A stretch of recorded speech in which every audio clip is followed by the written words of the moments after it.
नमस्कार, अभिवादन। मैं दुर्गेंद्र चौहान। 177 दिन के बाद दिल्ली के मुख्यमंत्री अरविंद केजरीवाल आज तिहाड़ जेल से शाम को रिहा हो गए।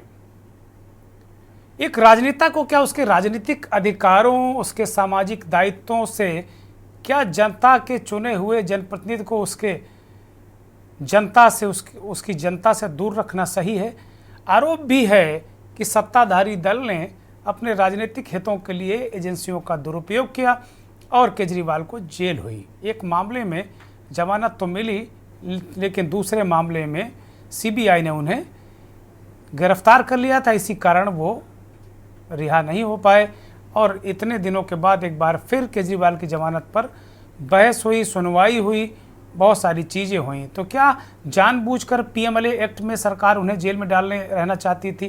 क्योंकि जमानत देते वक्त यह सवाल किया है सुप्रीम कोर्ट के जज ने कि गिरफ्तारी, एक जज ने कहा गिरफ्तारी जायज़ है, दूसरे ने कहा कि नहीं, गिरफ्तारी ठीक नहीं है।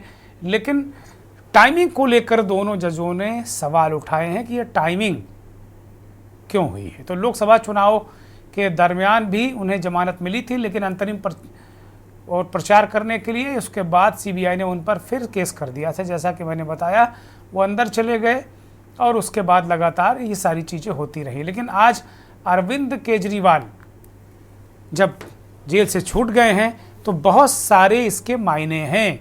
इसके और सबसे महत्वपूर्ण बात यह है कि जो ये कथित शराब घोटाला है, इसमें चाहे संजय सिंह हो, के कविता हो, मनीष सिसोदिया हो, और आखिरी कड़ी जो केजरीवाल है वो भी बाहर आ चुके हैं। तो सारे लोग बाहर आ चुके हैं।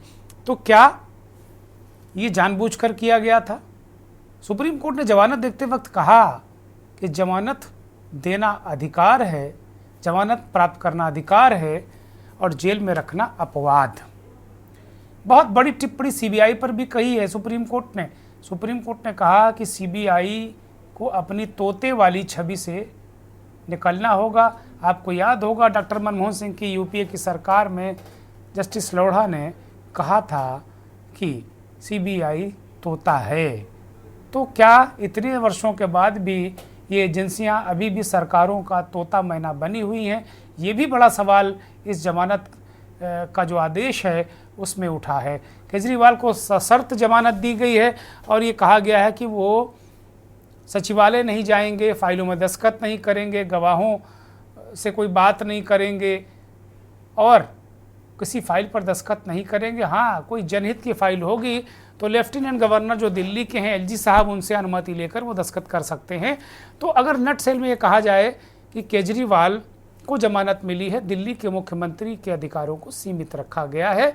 सुप्रीम कोर्ट ने ऐसा किया। इस केजरीवाल की जमानत के बाद भारतीय जनता पार्टी ने कहा कि सुप्रीम कोर्ट ने जमानत दी है, बरी नहीं किया है। इस पर तमाम हमले भी किए हैं, तमाम चीज़ें भी कही हैं। लेकिन महत्वपूर्ण है कि हरियाणा चुनाव पर केजरीवाल की रिहाई का क्या असर पड़ेगा? क्या हरियाणा चुनाव में भारतीय जनता पार्टी को नुकसान होगा या इंडिया गठबंधन का ही नुकसान केजरीवाल करेंगे? ये बड़ा सवाल। तो आज मंथन में केजरीवाल की रिहाई के मायने समझेंगे।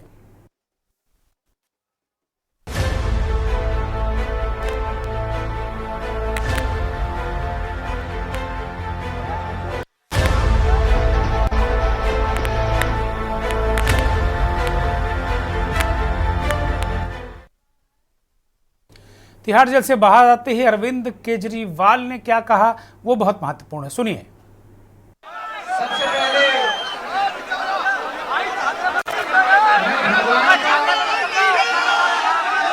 शुक्रिया अदा करना चाहता हूँ, ऊपर वाले का शुक्रिया अदा करना चाहता हूँ जिनकी कृपा से आज मैं आप लोगों के बीच में बाहर आ सका।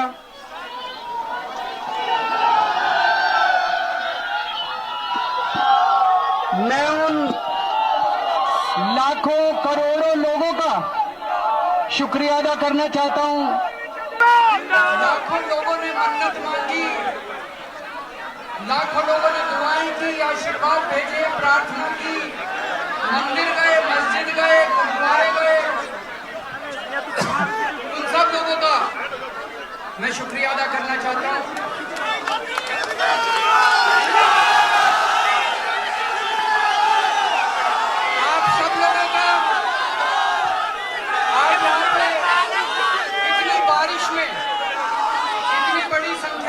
पे लोग आप सब लोग आए, आप सबका तहे दिल से शुक्रिया अदा करता हूँ। अब जमानत के बाद अधिवक्ताओं ने इसे कैसे बताया या कैसे व्यक्त किया, वो सुनिए। केजरीवाल जी को सुप्रीम कोर्ट से दोबारा जमानत मिली है। पूरे देशवासियों को शुभकामनाएं, आम आदमी पार्टी के परिवार को शुभकामनाएं। अंत में सत्य की जीत हुई। बहुत भारतीय जनता पार्टी ने परेशान करने की कोशिश की। एक झूठे फर्जी केस के अंदर सुप्रीम कोर्ट की जमानत देने के बाद भी दोबारा अरेस्ट किया। आज सुप्रीम कोर्ट ने भी कहा ये गलत है, पावर का गलत इस्तेमाल किया गया। अरविंद जी के आने से पूरे हिंदुस्तान में आज कार्यकर्ताओं के मन के अंदर खुशी है, हमारा उत्साह डबल हुआ है। और विशेषकर हरियाणा में अब अरविंद केजरीवाल जी आएंगे और पूरी ताकत के साथ हम इस चुनाव को लड़ेंगे। इस भारतीय जनता पार्टी के अहंकारी सरकार को जड़ से उखाड़ के फेंक देंगे। मैं अभिनंदन करता हूं, सुप्रीम कोर्ट के फैसले का स्वागत करता हूं। See, the conditions of bail are similar to what were imposed by Justice Sanjeev Khanna in the coordinate matter and the similar matter of PMLA. The same conditions are imposed in this case also. The conditions were that the conditions which were imposed in the ED matter was that he should not enter the CM office and he should only be signing files which were required to be required for the approval of the Lieutenant Governor. So all those files he can sign. And he should not go to the CM Secretariat or the CM office. Those are the issues. So after releasing on a bail, can he join can he work as a CM or not? See, he is still the CM of Delhi. And in the future we have to still see. I can't contempt, he'll do. Confer with him, we'll meet with him and then we'll see what needs to be done. Because I can't comment on how the government would run. I can only tell you about the court proceedings and what the court orders are. Well, the comment of the concerning for the CBI. I do hope the CBI takes the right message. The Supreme Court is extremely concerned that the CBI should not be seen as being less than fair in its investigations. Its investigations should always be fair and should be not designed for any political purposes. Whoever is in charge of this investigation in the CBI must ponder and reflect upon the observations of the Supreme Court, which in turn have an effect on the agency's reputation. जो हल्ला गुल्ला भाजपा मचा रही थी बाहर, तो court ने जहां तक उनको एक प्रकार से स्वतंत्र कर दिया। और हम पहले से कह रहे थे भाई बिना किसी प्रकार के प्रमाणों के आप इतने दिन तक जेल में डाल दे रहे हैं। प्रमाण है तो फिर कोर्ट के सामने पेश क्यों नहीं कर रहे हो? मनीष सिसोदिया जी वाले मामले में यही हुआ। तो ये सब चीजें, इससे पहले संजय सिंह वाले मामले में, तो ये इसी देश में हो रहा है। झारखंड में ये देखा हमने, यहाँ दिल्ली में ये देखा, और भी मामलों में हम देख रहे हैं इस बात को। जो है हम स्वागत करते हैं। भारतीय जनता पार्टी ने तीखी प्रतिक्रिया व्यक्त की है, उसका अपना नजरिया है, सुनिए। एक आरोपी बेल पर बाहर आ रहा है। वो दिल्ली का दोषी है, दिल्ली का अपराधी है, क्योंकि उनका अपराध दिल्ली के साथ हुआ है और वो दिल्ली के मुख्यमंत्री है। लेकिन कोर्ट कहती है कि आप मुख्यमंत्री ऑफिस नहीं जा सकते, आप मुख्यमंत्री के रूप में कोई फाइल साइन नहीं कर सकते। बेल पे जेल से बाहर आ रहे हैं। पहला आरोपी सीएम है जिसको फाइल पे साइन करने की अनुमति नहीं है, मुख्यमंत्री कार्यालय जाने की अनुमति नहीं है, तो फिर काहे मुख्यमंत्री पद से चिपके हुए हो? दिल्ली के प्रति अगर जरा भी दर्द है तो इस्तीफा दे दो, किसी और को बिठा दो उस पे भाई। कोर्ट कहती है कि सीबीआई की गिरफ्तारी बिल्कुल कानूनी सही है और बेल भी जो मिलेगी वो 10 लाख रुपया के निजी मुचलके पे, 10 लाख रुपया के, थोड़े मोड़े नहीं। कितने बड़े अपराधी हैं, कितने बड़े आरोपी हैं। जब जब जरूरत पड़ेगी परीक्षण के लिए उपस्थित होना पड़ेगा। दिल्ली के लिए अगर थोड़ा भी दर्द होता तो व्यक्ति अपने पद से इस्तीफा देता, किसी को बिठाता, दिल्ली कम से कम चलती। आज दिल्ली की हालत क्या है? सड़कें टूटी हैं, पानी गंदा है, टैंकर माफिया फल फूल रहे हैं, बिजली पानी के बड़े बड़े बिल आ रहे हैं, सब परेशान है। आम आदमी पार्टी के जमानती क्लब में आज अरविंद केजरीवाल भी शामिल हो गए। माननीय सुप्रीम कोर्ट ने एक बेहद गंभीर टिप्पणी की है जमानत देते हुए कि अरविंद केजरीवाल की गिरफ्तारी लीगल थी। इसका मतलब शराब घोटाले में अरविंद केजरीवाल की संलिप्तता, अरविंद केजरीवाल की भूमिका 100% है और बेल मिलना कोई अपवाद नहीं है। बड़े से बड़े अपराधी लालू यादव रहे हों, आम आदमी पार्टी नेताओं की भी अपनी दलीलें हैं, उनको भी जरा सुन लीजिए। दिल्ली के लोकप्रिय मुख्यमंत्री अरविंद केजरीवाल जी की रिहाई बेल के संबंध में जो आज फैसला दिया है वो कई मायने में महत्वपूर्ण है। सबसे पहले तो निश्चित रूप से आम आदमी पार्टी के लिए, दिल्ली सरकार के लिए, हम सब के लिए, हम सब के परिवारों के लिए ये बहुत बड़ी राहत की बात है, बहुत भावुक क्षण है कि हमारे भाई, हमारे प्रिय नेता, हमारे गुरु, राजनीतिक गुरु अरविंद केजरीवाल जी भारतीय जनता पार्टी के तमाम कुचक्रों के बाद बाहर आएंगे। उनकी तमाम साजिशें रखी की रखी रह जाएंगी भारतीय जनता पार्टी वालों की। लेकिन साथ साथ बात सिर्फ केजरीवाल जी की जमानत की नहीं है। आज माननीय सुप्रीम कोर्ट ने भारतीय जनता पार्टी को भी एक बहुत बड़ा संदेश दिया है कि तुम्हें अपनी तानाशाही बंद करनी पड़ेगी। आज माननीय सुप्रीम कोर्ट का आदेश भारतीय जनता पार्टी के मुंह पे एक कड़ा तमाचा है कि आप एजेंसियों का दुरुपयोग कर रहे हो। आपने एजेंसियों को अपना केज पैरेट बना के रखा हुआ है। ऑनरेबल सुप्रीम कोर्ट ने बहुत साफ शब्दों में कहा कि सीबीआई केज पैरेट की तरह से काम कर रही है। माननीय सुप्रीम कोर्ट का यह फैसला सिर्फ पार्टी, सरकार या व्यक्ति के लिए, हमारे लिए महत्वपूर्ण नहीं है। केवल देश के आम आदमी को ऑनरेबल सुप्रीम कोर्ट का साफ संदेश है, साफ भरोसा है कि आप चिंता मत करो। अगर कोई तानाशाही चलाएगा, अगर कोई एजेंसियों का दुरुपयोग करेगा तो देश का संविधान उसकी रक्षा के लिए है। तानाशाह झुकाने वाला चाहिए। अरविंद केजरीवाल ने देश के तानाशाह को झुकाने का काम किया। एक्साइज केस में कहीं कुछ नहीं मिला, किसी भी व्यक्ति के खिलाफ कुछ नहीं मिला। एक झूठ का पहाड़ खड़ा करके भारतीय जनता पार्टी ने, मोदी सरकार ने ईडी, सीबीआई का इस्तेमाल करके आम आदमी पार्टी को खत्म करने की कोशिश की, अरविंद केजरीवाल को खत्म करने की कोशिश की। लेकिन सच की जीत होती है, अन्याय का अंत होता है, तानाशाही का अंत होता है। और आज अरविंद केजरीवाल जी बाहर आएंगे और अब हरियाणा के चुनाव में भी हम लोग पूरे मजबूती के साथ जुटेंगे। दिल्ली के अरविंद केजरीवाल बाहर आ चुके हैं। ये जो बयान थे उनके जेल से रिहा होने के थोड़ी देर पहले के थे, वो जो हमने आपको सुनवाए।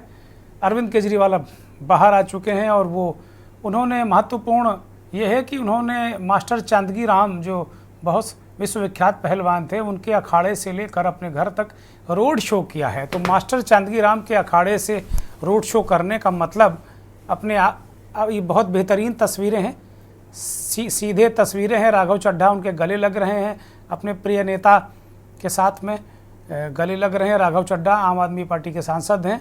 ये बेहतरीन तस्वीरें हैं, बड़ी भावुक क्षण हैं, महत्वपूर्ण तस्वीरें हैं, ये आपके सामने हैं। और महत्वपूर्ण ये भी है कि जो रोड शो किया अरविंद केजरीवाल ने मास्टर चांदगीराम अखाड़े से अपने घर तक, उस अखाड़े से रोड शो करने के राजनीतिक मायने हैं और उसका राजनीतिक मायने हरियाणा चुनाव को लेकर हैं। हमारे साथ मेहमानों का एक पैनल जुड़ गया है। कांग्रेस पार्टी के नेता विनोद पाल दिल्ली से हमारे साथ जुड़े हैं। आम आदमी पार्टी के नेता प्रिया शुक्ला जुड़ गई हैं दिल्ली से। नंद किशोर चौधरी भारतीय जनता पार्टी के नेता जुड़ गए हैं। बहुत स्वागत।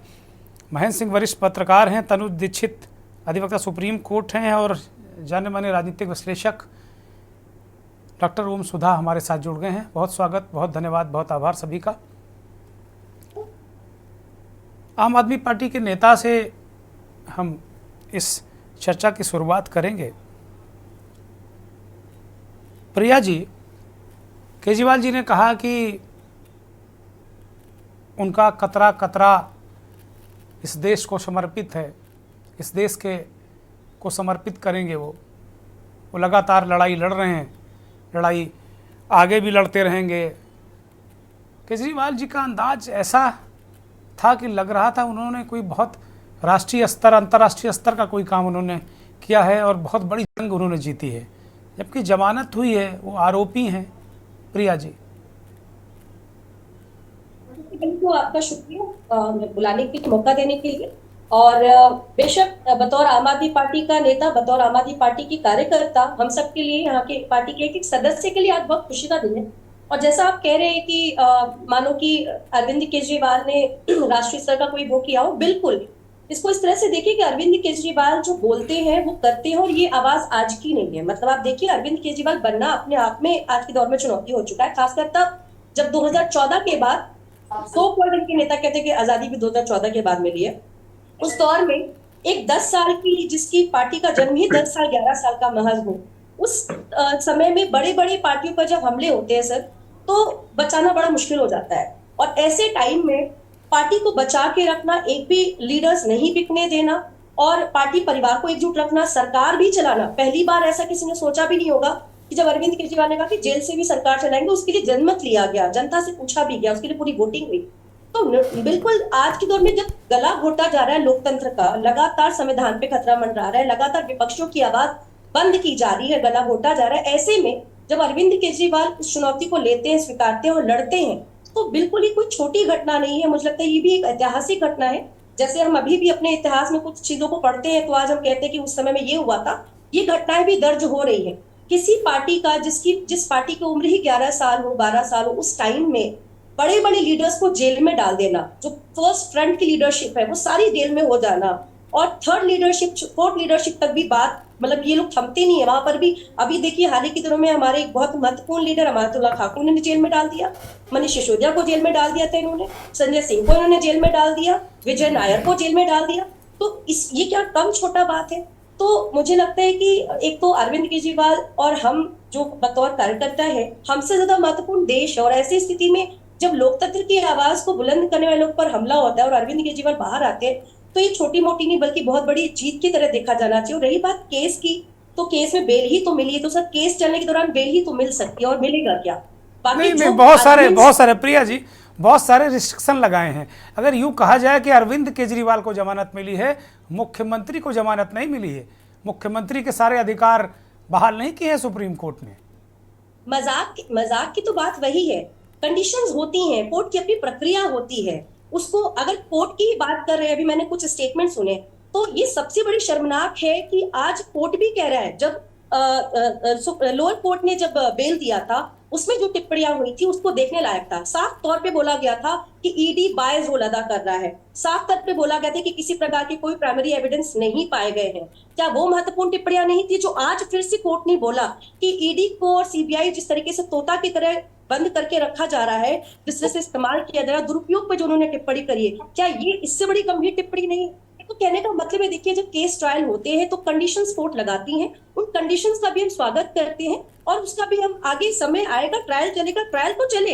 या इतने साल में ट्रायल तक नहीं चल पाते, बेल हम कहते थे कि bail is rule and jail is exception, ऐसा नहीं है। इस सरकार में उल्टा हो गया कि आपको बेल मिलने नहीं देना है और झूठ पे झूठ कोर्ट के अंदर बोलना है।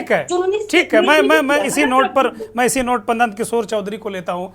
नंदकिशोर चौधरी, नमस्कार। इस जो बेल का जो ऑर्डर है उसमें भी सुप्रीम कोर्ट ने कहा है कि भाई बेल देना नियम है और जेल अपवाद है। आम आदमी पार्टी के नेता भी इस बात को कह रही, लेकिन उनका आरोप है कि आप लोग बेल लेने नहीं देते। एक केस जैसे ही बेल हुई आपने दूसरा, तीसरा, चौथा, मतलब कुल मिलाकर आप विपक्ष के नेताओं को बाहर देखना नहीं चाहते। और पीएमएलए एक्ट का अगर लेखा जोखा कर लें तो आपकी सरकार के दौरान 5000 से अधिक मामले दर्ज हुए हैं और 1% कन्विक्शन रेट है, केवल 40 मामलों का कन्विक्शन रेट है।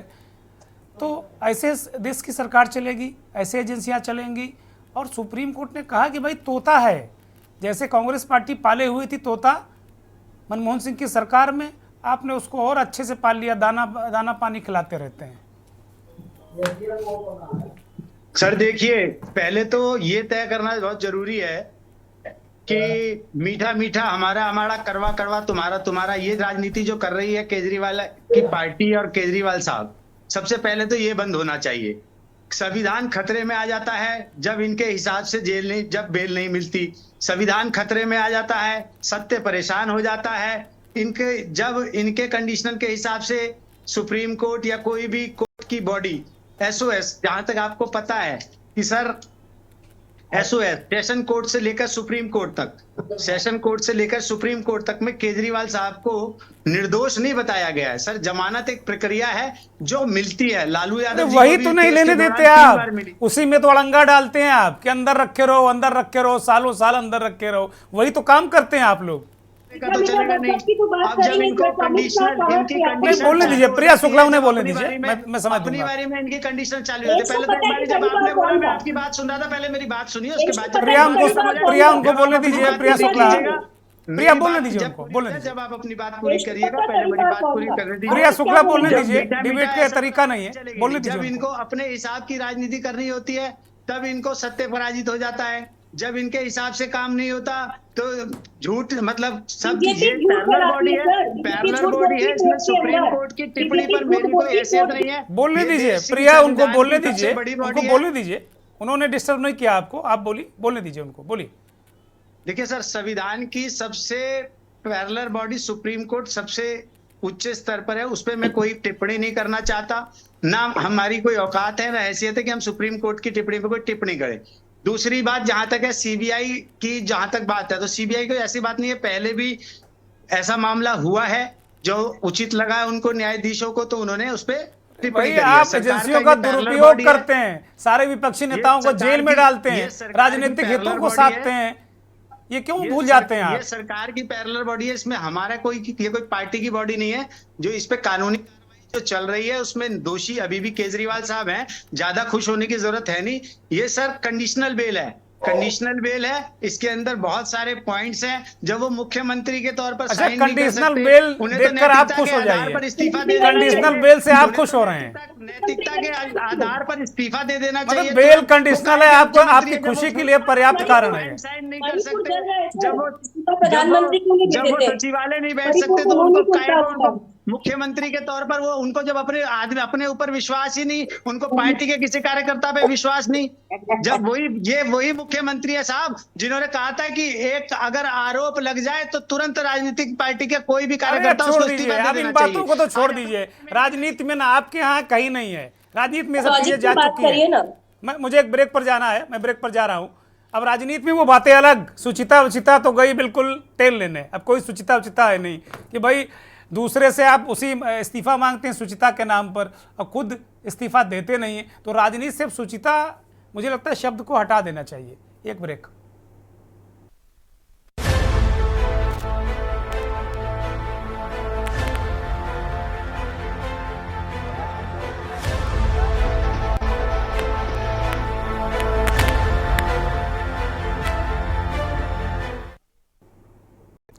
केजरीवाल की जमानत के कई मायने हो सकते हैं। एक तो राजनीतिक मायने हैं कि हरियाणा चुनाव है, दिल्ली का चुनाव है, हरियाणा में आम आदमी पार्टी अकेले चुनाव लड़ रही है।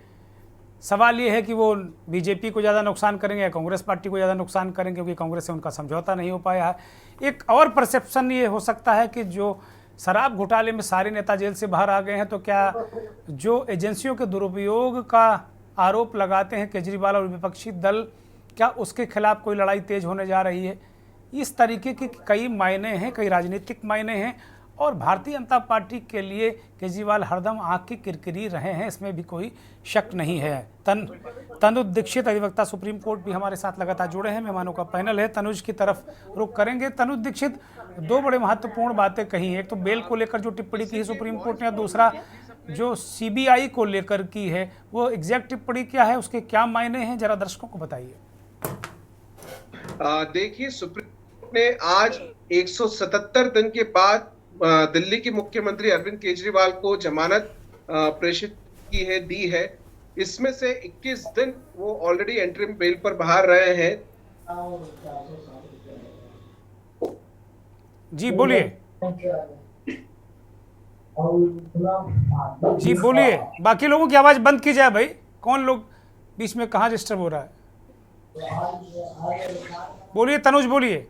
अंदर 4 चार्जशीट्स फाइल हुई है सेशन कोर्ट में और लगभग 17 आरोपी इस मामले में टोटल हैं। तो 17 आरोपियों से 4 चार्जशीट जो फाइल हुई है, यानी और भी फाइलें होंगी और ऐसे में बहुत समय लगेगा इस मामले में सुनवाई होने में। तो इन बातों का ध्यान रखते हुए उनको जमानत दी है। लेकिन इसमें जो शर्तें हैं दुर्गेन जी, उन पे भी हमें ध्यान देने की आवश्यकता है कि जो मुख्यमंत्री के एक पावर होते हैं, किसी भी शासकीय फाइल पे साइन करने की अथॉरिटी और साथ ही साथ इसमें ऑफिस जाने की अनुमति, दोनों उनसे छीन ली गई है।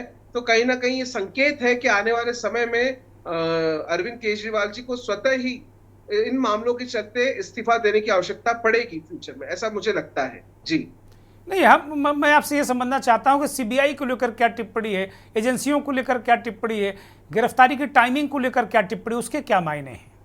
देखिए, निश्चित रूप से जब एक ईडी के मामले में जब जमानत मिली थी, उसके बाद से फिर से सीबीआई ने जो है आगे होकर के फिर से एक और उस पर आपत्ति जताई थी। तो उसके चलते ये मामला जो है काफी डिले हुआ है। तो इसको लेकर के सुप्रीम कोर्ट ने भी टिप्पणी करी है कि जब एक मामले में ऑलरेडी जमानत हो गई थी तो फिर इतनी आवश्यकताएं क्या थी सबूतों की? देखिए, सबूत और काफी सारी चीजें अभी तो एकत्रीकरण ही हो रहा है। कोई किसी विशेष रूप से कोई चीजों की जब्ती नहीं है, कोई पैसों की जब्ती नहीं है, कोई ऐसी चीजों की अभी जब्ती नहीं हुई। आधारों पर, तथ्यों पर अभी कार्य जारी है सीबीआई के तो द्वारा। ये कह सकते हैं कि संजय सिंह की जमानत, सिसोदिया की जमानत, के कविता की जमानत, उसी पैटर्न पर केजरीवाल की भी जमानत हुई है क्या, ऐसा कह सकते हैं? हाँ, निश्चित रूप से, क्योंकि देखिए जिस दिन के कविता और उसके बाद में हमने देखा संजय सिंह और उसके बाद में फिर मनीष सिसोदिया, जिस तरीके से एक एक करके जमानत मिल रही थी, उसके पीछे वजह यह है सीबीआई के द्वारा कोई भी पुख्ता सबूत कोर्ट के अंदर, सुप्रीम कोर्ट के अंदर अभी तक नहीं आए हैं। देखिए, जब तक पुख्ता सबूत नहीं आएंगे तब तक हम किसी भी आरोपी को आरोप करा है ऐसा मानना उसमें न्याय उचित नहीं होगा। तो ऐसे कंडीशंस में जो बेल है वो तो ग्रैंड सुप्रीम कोर्ट ने की है, ये बड़ी अच्छी बात है, क्योंकि इसकी ट्रायल काफी लंबे समय 17 आरोपियों के ऊपर चार्जशीट दाखिल होगी, जिसमें अभी से 4 ही चार्जशीटें दाखिल हुई हैं। ठीक है। विनोद पाल को चर्चा में शामिल कर लेते हैं, चूंकि लगातार मैं सुन रहा हूं केजरीवाल की जमानत के बाद से कहा जा रहा है कि भाई जो कोर्ट ने केज पैरेट वाली टिप्पणी की है, पिंजरे में बंद तोता वाली, वो बीजेपी के लिए नहीं कहा है, वो तो केवल रेफरेंस दिया है विनोद पाल की पार्टी की सरकार के दौरान का कि भाई तोता तो पिंजरे वाला उनकी सरकार में था, एक रेफरेंस दिया है। विनोद पाल, आपकी सरकार में जो सीबीआई को तोता कहा था सुप्रीम कोर्ट ने, एक बार फिर वो तोता चर्चा में आ गया, बाहर तो नहीं निकला है अभी पिंजरे से, लेकिन चर्चा में आ गया है। सर, ये तोता मैना तोता, सीबीआई, ईडी, इनमें बड़ा फर्क है। एक्चुअली जिसने जो भी भ्रष्टाचार करा है वो जेल जाएगा, अगर वो ठीक होगा तो बाहर आएगा।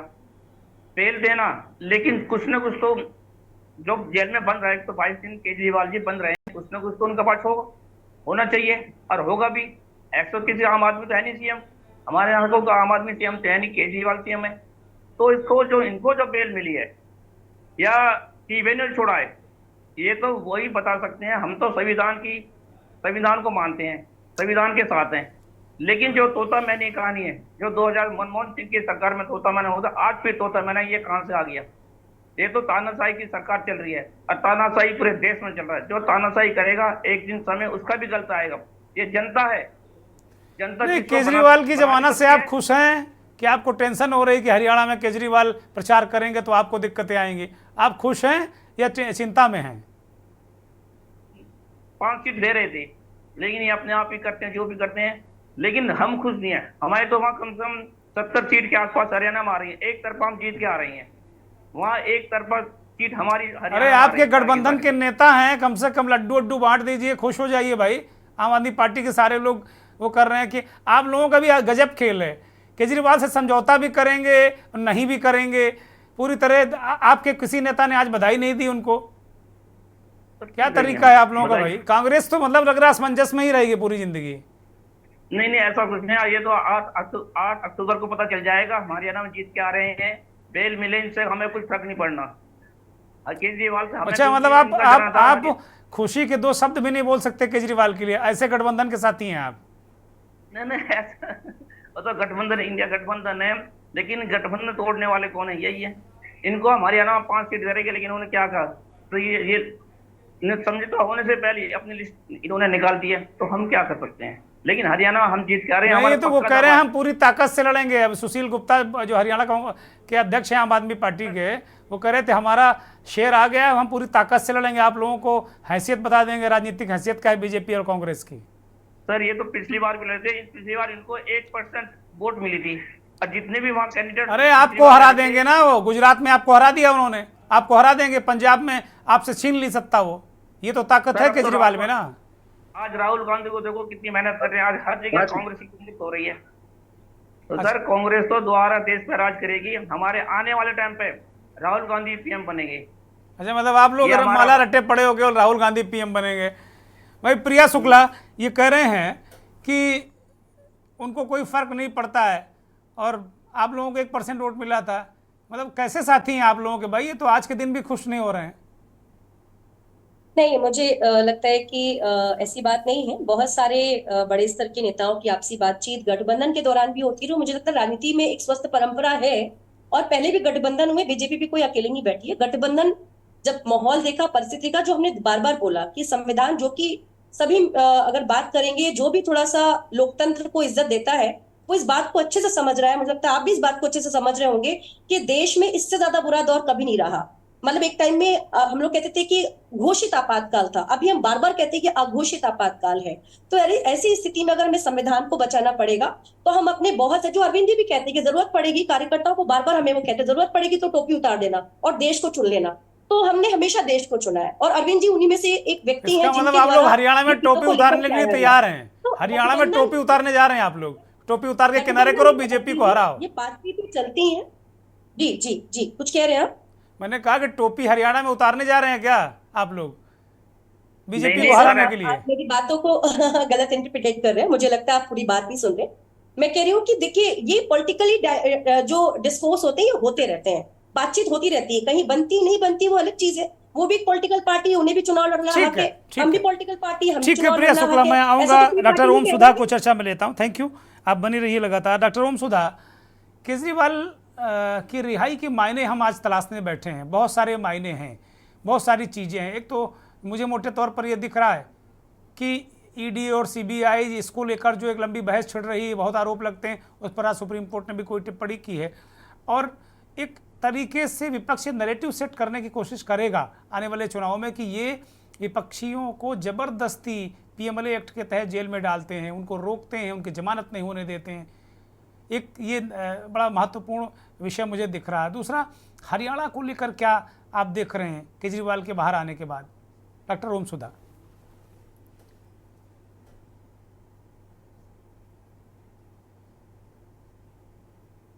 अनम्यूट करिए।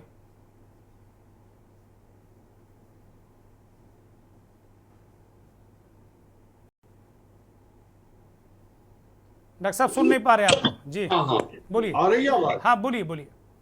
इसको सिर्फ जो है अरविंद केजरीवाल की गिरफ्तारी के तौर पर और फिर उनको बेल मिलने के तौर पर नहीं देखा जाना चाहिए। अभी प्रिया शुक्ला जी खुद भी वकील हैं, उन्होंने जो बताया तकनीकी चीजें कि बेल मिलती है, ये शर्तें होती है, वो तकनीकी चीजें हैं, वो एक प्रक्रिया है। चूंकि हम लोग सामाजिक राजनीतिक जीवन से हैं, तो हम लोगों का कोर्ट थाना कचहरी से पाला पड़ता है। तो प्रिया जी ने जो बातें बताई वो एक सिस्टम है, उससे होता है। दूसरा यह है कि इस बात से किसी को संदेह नहीं है कि यह मामला आपराधिक है ही नहीं, यह पूरी तरह से जो है राजनीतिक मामला है। यह जो शराब का पूरा एक जो परसेप्शन गढ़ा गया, यह पूरी तरह से एक राजनीतिक मामला है। अभी तनुज दीक्षित जी ने जो बात कही, मुझे ध्यान आ रहा है, इन्होंने कहा कि कोर्ट में जो है सीबीआई कोई सबूत नहीं दे पाई। आप समझिए कि सीबीआई सरकार के इशारे पर काम कर रही है, सीबीआई के ऊपर इतना प्रेशर है, सीबीआई के साथ पूरा सत्ता संसाधन सब कुछ है, बावजूद ये जो है कोई क्रिएट ही नहीं कर पा रहे हैं, ये जबकि कुछ भी कर सकते हैं, तब भी आप समझिए कोई ये झूठा जो है गवाह कोई मामला बना ही नहीं पा रहे हैं। ये आप समझ लीजिए कि गवाही कितनी मुश्किल से जमानत मिली है, इनको कितना मुश्किल से फंसा कर रखा गया है, जबकि कोई गवाह नहीं। अभी तनुज दीक्षित जी वही बात कह रहे थे। और तीसरा जो मसला है, मैं इसको और थोड़ा गंभीर तरीके से देखता हूँ, इसको थोड़ा सा उससे भी कनेक्ट करिए कि अभी जो है प्रधानमंत्री जो है चीफ जस्टिस ऑफ इंडिया के यहाँ गए, जमानत हुई है, ठीक, मसला एक न्यायिक प्रक्रिया है, कोई गवाह नहीं है, बावजूद इसके यह जो देश अभी बहुत ही असमंजस के दौर में, पूरा देश जो है ना, पूरा यह जो राजनीतिक माहौल है देश का बिल्कुल अलग हो गया।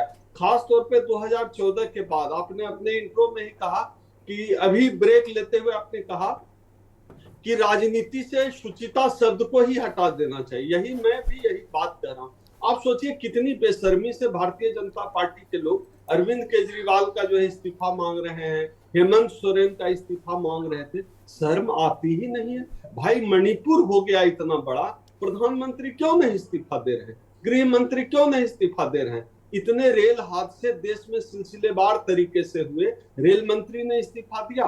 तो राजनीतिक शुचिता की हत्या अगर की है, मुझे लगता है पिछले एक दशक में, तो भारतीय जनता पार्टी ने की है।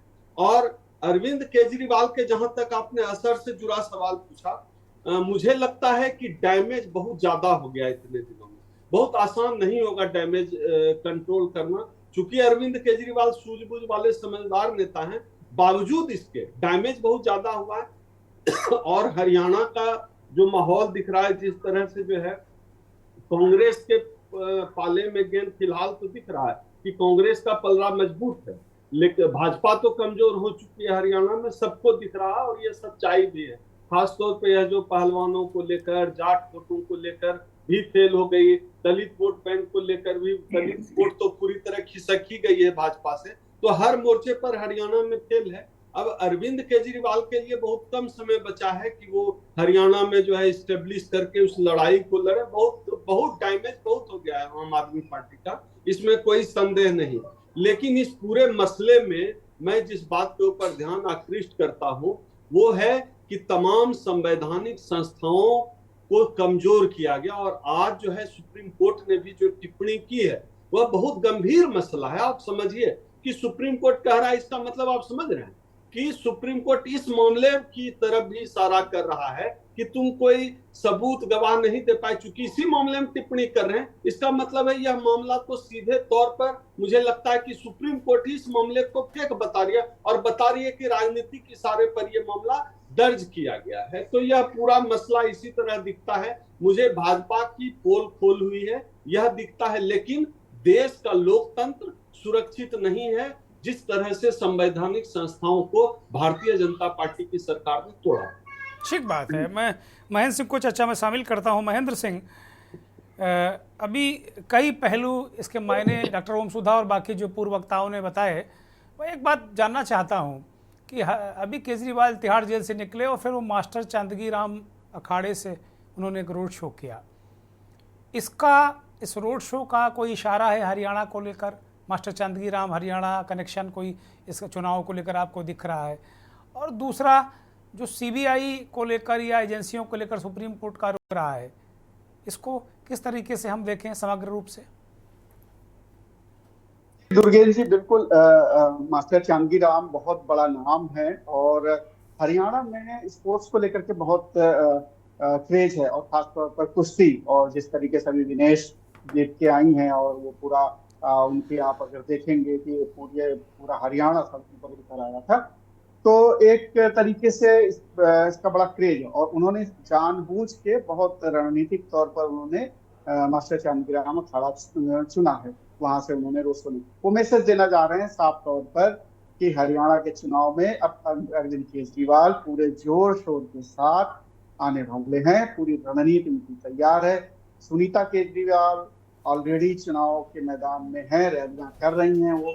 अब सवाल यह है कि 90 सीटों की विधानसभा है हरियाणा की, उसमें मुकाबला जो है कई क्षेत्रीय दल हैं और कुछ बड़ी पार्टियां हैं, तो उनके बीच में है। अब जो राजनीतिक तौर पर एक आकलन किया जा रहा है कि त्रिशंकु ना आ जाए, किसी को पूरा बहुमत ना मिले, उसमें आम आदमी पार्टी का बड़ा योगदान आने वाले समय में हो सकता है। या छोटी जो पार्टियां हैं, जसपा है, असपा है, ये और सब इसकी वजह महेंद्र सिंह ये दिख रही है, जो मुझे आप बेहतर बताएंगे, कि जो दिल्ली से सटी हरियाणा की विधानसभा है, जो पंजाब से सटी हरियाणा की विधानसभा है, वहां भगवंत मान और केजरीवाल का अच्छा खासा प्रभाव आप कह सकते हैं। हाँ, बिल्कुल ये कह सकते हैं। और इसके अलावा चूंकि कांग्रेस के पहले गठबंधन की बात चल रही थी तो वो हो नहीं पाई, क्योंकि बहुत कम सीटें ऑफर कर रही थी कांग्रेस। तो कुछ ऐसे अब कैंडिडेट खड़े किए जाएंगे आम आदमी पार्टी, जो जिताऊ कैंडिडेट हो या फिर जो डेंट लगा सके, जिससे कि जैसा कि आप अभी इशारा कर रहे थे कि भाई गुजरात में कांग्रेस को बड़ा डेंट लगाए जिससे सरकार नहीं बन पाई, तो ऐसा ही डेंट अगर आम आदमी पार्टी कांग्रेस को हरियाणा में लगा देती है तो फिर बड़ा नुकसान कांग्रेस को होगा। कम से कम इतनी तो ताकत आम आदमी पार्टी के पास हरियाणा में है। अभी कुरुक्षेत्र लोकसभा क्षेत्र में लड़े थे इनके जो चीफ हैं वहां के, और वो करीब 4% मत लेकर के आए, मतलब वो अच्छी तादाद में वो लेके आए, दूसरे नंबर पे थे वो। तो आप ये सोचिए कि भले ही 2019 के चुनाव में उतनी ताकत नहीं थी आम आदमी पार्टी की विधानसभा में, लेकिन इस बार पूरी ताकत लगा रही है। और प्रभाव क्षेत्र निश्चित तौर पर पंजाब वाला इलाका, और खासतौर पर किसानों का जो आंदोलन हो रहा था उसमें पंजाब ने उनके लिए और दिल्ली ने उनके लिए अपने दरवाजे खोले, इसलिए किसान संगठन आम आदमी पार्टी से खुश है और निश्चित तौर पर इसका भी माइलेज आम आदमी पार्टी को वहां मिलेगा। और दूसरी चीज, आउटर दिल्ली जितनी है, जो हरियाणा से लगता हुआ बॉर्डर है, वहां पर प्रभाव क्षेत्र आम आदमी पार्टी का है, क्योंकि ज्यादातर लोग दिल्ली में आकर रहते हैं और वो दिल्ली के जो यहाँ का आम आदमी पार्टी का कामकाज है, वो सब देख के वो भी उसका लाभ लेते हैं। तो निश्चित तौर पर ये प्रभाव है और आम आदमी पार्टी पूरी ताकत भी लगा रही है। सुनीता केजरीवाल पूरा घर घर जा रही है, एक तरीके से वहां पूरी ताकत लगा रही है। तो और हरियाणा का एक कार्ड भी खेल रही हूँ कि हरियाणा के लाल है केजरीवाल जी, तो जी। ये भी एक वहां पर नैरेटिव चल रहा है। अब और आपका दूसरा जो सवाल है कि जो एक बार फिर सुप्रीम कोर्ट ने कहा है कि तोते वाली कहानी, दरअसल वो एजेंसीज को तो एक तरीके से मैसेज है ही है कि आप इंडिपेंडेंट हो जाइए, लेकिन उससे ज्यादा कमेंट सरकार पर है, भारतीय जनता पार्टी की गृह मंत्रालय पर है, क्योंकि सीबीआई जो है वो गृह मंत्रालय के अंडर है। और वो ये अगर कह रहे हैं कि आप जो आपका मास्टर है उसकी बात आप करते हैं, जैसा आपको सिखाया पढ़ाया जाता है वैसी आप बात कर रहे हैं, उस मानसिकता से अभी आप बाहर नहीं आए हैं। मतलब आप निष्पक्ष और स्वच्छ नहीं हैं, आप निष्पक्ष भी नहीं हैं, आप स्वच्छ भी नहीं हैं, ये कह रहे हैं वो। हाँ, तो ये एजेंसी पे देखिए, एजेंसी वही जो कह रहे हैं, तोता है अगर आप, तो तोता मास्टर की बात बोलता है। तो सुप्रीम कोर्ट डायरेक्ट ना कह करके वो एक बात ये कह रहा है कि देखिए इसमें मास्टर का जो इन्वॉल्वमेंट आप लेकर चल रहे हैं वो ना करें, आप निष्पक्ष जांच करिए। आप बहुत प्रीमियर एजेंसी हैं, आपको पॉलिटिकल इंक्लाइनेशन नहीं होना चाहिए, आपको निष्पक्ष जांच करनी चाहिए। लेकिन इसी के साथ वो मास्टर कौन है, बात तो वहां तक जानी चाहिए कि मास्टर कौन है, किसका तोता है सीबीआई, तो उस मास्टर पर भी अरे यही तो सारी, इसी को तो रोकने की पूरी मशीनरी लगी होगी, बात वहां तक जाए ना। जी बिल्कुल। तो और अब अच्छा ये देखिए, दोनों सरकारों के साथ हो गया। यूपीए सरकार में 2013 में जब कोल मामले की बात हो रही थी, कोयला घोटाले की, तब वहां पर यूपीए की सरकार थी, तब सुप्रीम कोर्ट ने इस तरीके की बात कही थी। आज एनडीए की सरकार है, तब सुप्रीम कोर्ट इस बात को कह रहा है। इसका मतलब सरकारों का एजेंसियों पर दबाव होता है और सुप्रीम कोर्ट ये चाह रही है कम से कम दबाव ये जो एजेंसियां ले रही ये ना लें। सुप्रीम कोर्ट भी उनके साथ है, देश की जनता भी उन पर ज्यादा भरोसा करेगी अगर इस तरीके के ये दबाव ना लें। और इनडायरेक्टली वो दोनों, यानी यूपीए सरकार थी तब उनको ये कहा, मैसेज दिया, और अभी एनडीए सरकार है तो उसके लिए भी ये एक तरीके से कमेंट है कि आप इस तरीके से जो दबाव अच्छा, डाल रहे हैं, केजरीवाल इस तरीके से- केजरीवाल अब को देखिए, महेंद्र सिंह एक बड़ी महत्वपूर्ण बात मेरे दिमाग में आ रही, विपक्षी राजनीति पर क्या असर पड़ेगा केजरीवाल की रिहाई के बाद? विपक्ष देखिए, अभी जो जिस तरीके से गठबंधन बन रहा था, वो गठबंधन कभी सुविधा अनुसार कभी अलग हो जाते हैं, कुछ लोग कभी एक साथ आ जाते हैं। अभी कांग्रेस के बड़े नेताओं ने तो निश्चित तौर पे आम आदमी पार्टी के केजरीवाल का जब ये हुआ तो केजरीवाल के पक्ष में ही बात कर रहे हैं। हो सकता है कि केजरीवाल के बाहर आने से एक बार फिर इसमें थोड़ा सा मजबूती आए, क्योंकि केजरीवाल भी जब नीतीश कुमार इस बात को मनाने में कामयाब हुए केजरीवाल को, तो उसके बाद केजरीवाल ने फिर पॉजिटिव तरीके से काम किया और इस गठबंधन को, इंडिया गठबंधन को आगे बढ़ाने में उन्होंने भी काफी योगदान दिया। तो हो सकता है कि छत्तीसगढ़ हो या झारखंड हो या अभी महाराष्ट्र के चुनाव जो है, महाराष्ट्र के चुनाव में खास तौर पर इंडिया गठबंधन जिस तरीके से दिख रहा है कि बिखर रहा है, शिवसेना कुछ कह रही है, एनसीपी कुछ कह रही है, कांग्रेस कुछ कह रही है, दावे हो रहे हैं, तो उसमें हो सकता है कि इन सब नेताओं को एकजुट लाने में आम आदमी पार्टी फिर थोड़ा सा रोल अदा करे। हालांकि बहुत स्टेक आम आदमी पार्टी का महाराष्ट्र में या झारखंड में नहीं है, लेकिन फिर भी जो आप इशारा कर रहे हैं कि क्या इंडिया गठबंधन एकजुट होने की कोशिश करेगा, हो सकता है ये करे। हालांकि हरियाणा में पोस्ट पोल अलायंस की संभावना है और अभी प्री पोल तो नहीं हो पाया, लेकिन पोस्ट पोल अलायंस ये महत्वपूर्ण बात है, ऐसा दिख नहीं रहा, ये महत्वपूर्ण बात है जी हाँ, कि एक कांग्रेस एकदम लैंडस्लाइड विक्ट्री करेगी ऐसा नहीं दिख रहा है, क्योंकि कुछ मुद्दे हैं ऐसे जो फंस गए हैं उनके, वो और उस पे वो बिल्कुल क्लैरिटी नहीं है। जैसे एक मुद्दा मैं बताऊं आपको कि जो दलित आरक्षण में सब कैटेगरी की बात थी, अब दलित यहाँ पर 21% है हरियाणा में, और जो मतलब जो दलितों में महादलित हैं, यानी जो डीनोटिफाइड ट्राइब्स हैं, वो 11% है। ठीक बात अब है। इसको लेकर के कांग्रेस अपनी बात को एक तरीके से क्लियर नहीं कर पा रही कि वो किधर जाए, क्लासिफिकेशन में जाए या ना जाए सब कैटेगरी में। ऐसे ही इसी तरीके से कुछ और मुद्दे हैं, किसानों के मुद्दे हैं, तो इनको लेकर के थोड़ा सा ऐसा नहीं है कि एकदम बिल्कुल सफाया कर देगी बीजेपी को। तो इसमें हो सकता है कि आम आदमी पार्टी कुछ पॉकेट्स में अपनी जीत के साथ कुछ सीटें लेकर के आए, इसी तरीके से कुछ जो दूसरी रीजनल पार्टियां और कुछ निर्दलीय इस बार ज्यादा जीतने वाले हैं। तो इसके बाद जो पोस्ट पोल अलायंस होगा उसमें आम आदमी पार्टी की बड़ा योगदान होने वाला है। ठीक बात है, ठीक बात है। मैं एक छोटा सा सवाल लूंगा तनु दीक्षित से। तनु दीक्षित, कोर्ट बार बार सरकारों को, एजेंसियों को रास्ता दिखाता है, कहते रहते हैं, लेकिन सुधार उतना होता क्यों नहीं? ये सुधरती क्यों नहीं एजेंसियां? एक बार फटकार खा के जाती, फिर आके चली जाती वही काम करके। देखिए दुर्गेन जी, एजेंसियां ऑर्डर्स पे काम करती हैं, निश्चित रूप से ऑर्डर्स है तभी एजेंसियों का कार्य चालू है, पहली चीज। दूसरा, जिस तरीके से यहाँ एक जमानत के ऊपर एक राजनीतिक समीकरण देखा जा रहा है आने वाले चुनाव में, तो एक पक्ष मैं भी रखना चाहता हूं कि मुझे भी ये लगता है कि इस जमानत के बाद से हरियाणा और इधर जम्मू कश्मीर, जो दो इलेक्शन अभी, खैर जम्मू कश्मीर के दो पे, हरियाणा के जो इलेक्शंस है, इसमें पूर्ण रूप से आम आदमी पार्टी को थोड़ा फायदा मिलने का दरकार है। वजह है अरविंद केजरीवाल की जमानत, क्योंकि अभी काफी समय बाकी है और ऐसे में चुनाव के प्रचार का पूर्ण उनको मौका मिलेगा। तो मुझे लगता है एक तो वो है ही इसके अंदर, साथ साथ जो डेट्स अभी आएंगी झारखंड और महाराष्ट्र के चुनाव में, इसमें भी वो अपना कुछ रोल है वो अदा कर सकते हैं।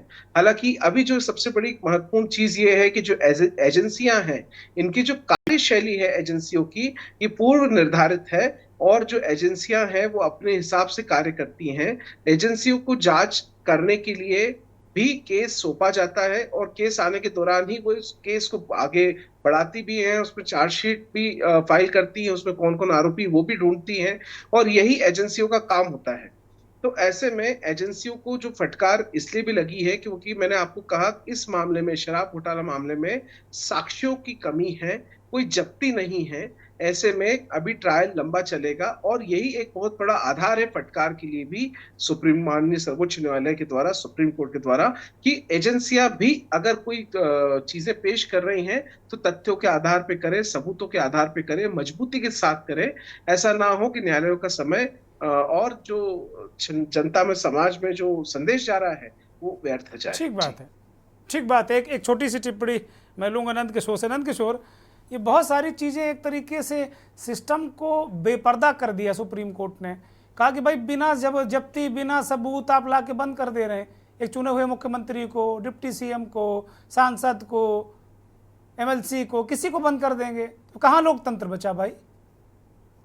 जैसे कि मैंने आपसे थोड़ी देर पहले भी ये बात कही थी कि जिस प्रकार हम अपनी सुविधा अनुसार राजनीतिक दल जो चीजें सोच रहे हैं, जब अभी पश्चिम बंगाल में अगर जिस तरीके से अभी इतना बड़ा हादसा हुआ तो सीबीआई की जांच की मांग की गई, और सीबीआई जो भी कोई भी गंभीर मामला देश में होता है, हमें ऐसा विश्वास है, देश के हर नागरिक को विश्वास होता है और गवर्नमेंट्स को भी विश्वास होता है, और वहां के मतलब लोगों को आज भी विश्वास है कि कहीं ना कहीं सीबीआई उसकी जांच करेगी तो वो उचित जांच होगी।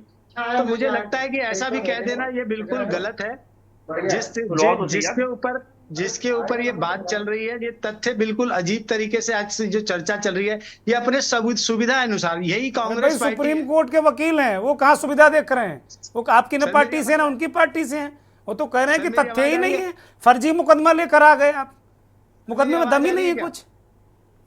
आप जेल में रखो अरविंद केजरीवाल को, मनीष सिसोदिया को। हमारी आवाज आ रही है क्या? हाँ सुन रहे हैं, बोलिए सर। जिस प्रकार मान लीजिए कि जब जमानत हो जाती है तब तो बीजेपी जमानत मतलब तब तो स्वतंत्र हो जाता है बॉडी सारा, और जब जमानत नहीं होती तो वो बीजेपी करा रही है। आप रटे रटाए वही लेकर आए, वही पढ़ोगे। अब हम जो भी सवाल पूछेंगे रटा रटा बयान ही पढ़ोगे आप। अब मीठा मीठा आपका ये कैसे हो जाएगा? ऐसा तो नहीं हो सकता ना सर। प्रिया शुक्ला, ठीक है, okay, thank you. Priya Shukla 5 second में जल्दी से बोलिए। चाहिए और वो अपने हिसाब से, ठीक है, okay Nand Kishore, okay, time नहीं है, बोलिए। आज अगर प्रिया शुक्ला जल्दी से 5 सेकंड में। नहीं, मैं बस जो हमारे बीजेपी के मित्र बैठ करके जो बात कह रहे हैं, बड़ी अच्छी बात कह रहे हैं, और उन्हीं की बात से मैं शुरू करूंगी कि मीठा मीठा गप गप और कड़वा कड़वा तू नहीं चलेगा। अगर आप कोलकाता की बात करते हैं तो मणिपुर पे भी बोलना पड़ेगा। मणिपुर पे आपका क्या स्टैंड है? मणिपुर के हालात हम सबको देख रहे हैं। अगर आप रेप की बात करते हैं तो ब्रिजभूषण पे आप क्या कहेंगे? ब्रिजभूषण को आप सत्ता में बिठा के उसको बेटे को टिकट देते, रेवन्ना पे आप क्या बोलेंगे? और कठुआ के रेप के मामले पर जब तिरंगा यात्रा इन्हीं के नेता निकालते हैं, वो छोटी सी बच्ची के रेप पे, तो उस पे ये क्या बोलेंगे? किसान को मारने वाला टेनी मिश्रा, उसका बेटा, उस पे ये क्या बोलेंगे? तो इतनी बेशर्मी अच्छी नहीं है। ठीक है, लंबी कहानी है, ठीक है, कभी चर्चा करेंगे, लंबी कहानी। डॉक्टर ओम सुधा एक छोटी सी टिप्पणी। डॉक्टर ओम सुधा, ओके, आप कोलकाता की बात करते हैं तो मणिपुर पे तो आपको बोलना पड़ेगा ना। ठीक है, डॉक्टर ओम सुधा, बीजेपी के नेता कह रहे हैं कि भाई अपनी सुविधा के अनुसार सारे लोग ही काम कर लेते हैं, और आम आदमी पार्टी के नेता कहने का कि बीजेपी वाले अपनी सुविधा करते हैं। अभी तो बड़ी दिक्कत है, ये तो सुविधा वाली राजनीति हो रही है। शराबबंदी पर प्रदर्शन किया है और मांग की थी कि इनके ऊपर चार्जशीट दायर दो केजरीवाल साहब के ऊपर, यही कांग्रेस पार्टी है जिन्होंने प्रदर्शन किया है और चार्जशीट की मांग की है। गुजरात में जहरीली शराब से लोग सर दिल्ली में अपनी सुविधाजनक। ठीक है, अब वक्त नहीं। डॉक्टर ओम सुधा एक छोटी सी टिप्पणी। Doctor Om Sudha, okay, thank you, बोलिए। ये जो है, ये तो भारतीय जनता पार्टी शुचिता की बात करें, भारतीय जनता पार्टी जो है बात करें कि जो है संस्थाओं का जो है पर इनका कब्जा नहीं है, दुरुपयोग नहीं हो रहा।